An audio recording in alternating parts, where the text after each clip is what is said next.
This is what I'm working on today. So right here is a 60 volt, 2800 watt hub motor. This is 11 inch. I'm putting this on a Bird 3 scooter. We're gonna start by installing this tire and the tubing. As you can see, it's right there inside. Now, having to remove 6 screws, 1, 2, 3, 4, 5, and 6.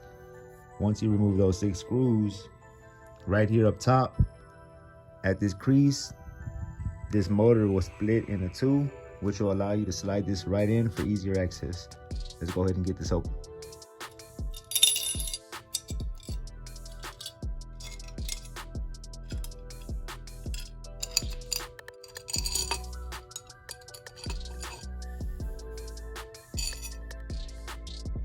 So now with these 6 screws removed, my hub motor is now parted into 2 pieces. I used a 4mm Allen key wrench to loosen these up, or you could use a T25 instead, which also works. Now we're gonna go ahead and add some air into our tubing.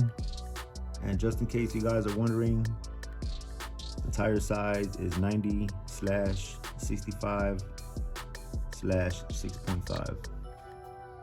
Let's go ahead and get some air in this.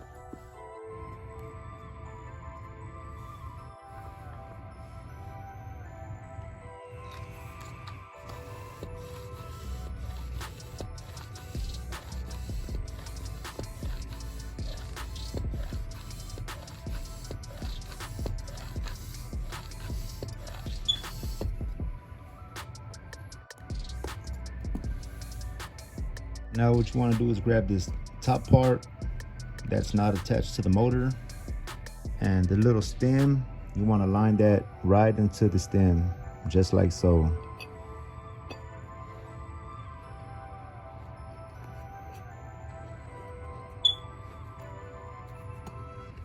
Just like that.